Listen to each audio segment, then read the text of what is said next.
teaspoons.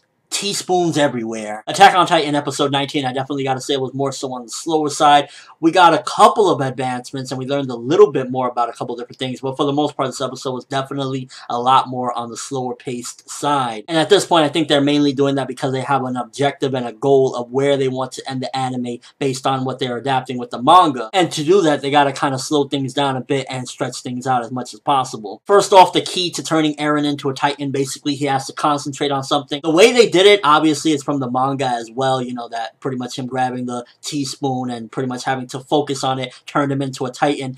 It kind of at first came off a little bit weird, the way he was just like, teaspoons. He was just like astonished by the fact that it was a teaspoon that did it, but then once it was a little bit more explained, it made sense, and the reactions of everybody was just very realistic, like people were about to take his head off, and it was very surprising. I like the way it was done, because at first he was scared, like, Levi's gonna take my head off, but the one that was actually backing him up and defending him from the other people was Levi. So that actually was a nice touch to it. I liked the scene, but for the most part, it just really didn't add much to anything other than the fact that we learned that Eren pretty much needs to concentrate on something. So we got that, but aside from that, it didn't really do much. And especially considering we're in the middle of a battle with the female Titan, one of the most baddest ass Titans in the entire series, it felt very meh to add that in there. Hanji being a creep as always. You gotta love Hanji. She's a creep and a nut job, but at the same time, it's just so lovable the way she's like, oh my god, I want to touch you, Eren, please let me touch you. Hanji, don't worry, you can touch me. I'm a Titan. Gotta say, the animation in this episode definitely isn't the way it has been in the past few weeks, especially when the female Titan was running and stuff. It didn't really look as smooth.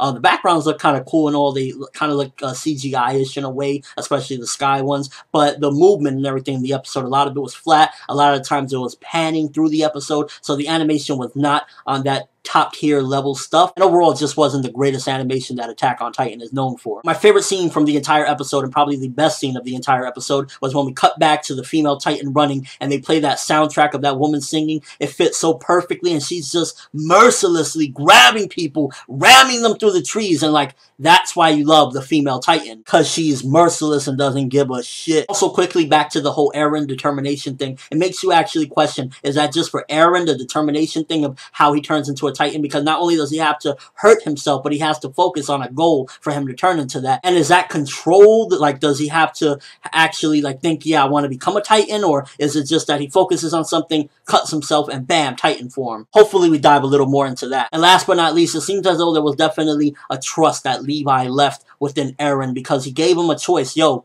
you can do that. I'm not going to stop you. If you want to turn into Titan form and fight the female Titan, go on right ahead, but you got to make the choice. And that was a big test. I think he was testing Eren to see what he would do. Now, the big question is, did Eren make the right choice to stick with the group and not fight? In my opinion, he should have just turned into his Titan form, maybe have Levi help him out and let the rest of them escape. But at the same time, it also worked in favor, because we also find out Erwin's plan was pretty much to capture the female Titan while she's running. And I think a big part of why Erwin did it the way he did is that he can't really trust anyone. And if he would have told someone the plan, maybe they might have betrayed him. So Erwin is thinking very cautiously. Smart man. But let's see if it's going to pay out in the end, because right now the female Titan is caught, but she got some strength to her, so who knows what's going to happen. Overall episode, definitely not the finest. I give it a 5 out of 10 average episode. We got a couple of advancements. We learned Erwin's plan. We learned how Eren pretty much has to do certain things in order to become a Titan. He has to damage himself, and he also has some goal or determination while he's doing it in order to turn into his Titan form. But the animation and the pacing and just overall, we really didn't get too much out of this episode, is what cut it back from being one of the greats. Let me know what you think though. Eren, do you think he made the right choice in staying with the group and not fighting back, turning into the Titan form in order to fight the female Titan? In this episode overall, do you think it was one of the slower episodes and not the greatest? Let me know in the comment section below your raw thoughts of the episode. But that's all I have for this review. Thanks for watching. Hope you enjoyed. Thumbs up for more female Titan craziness, because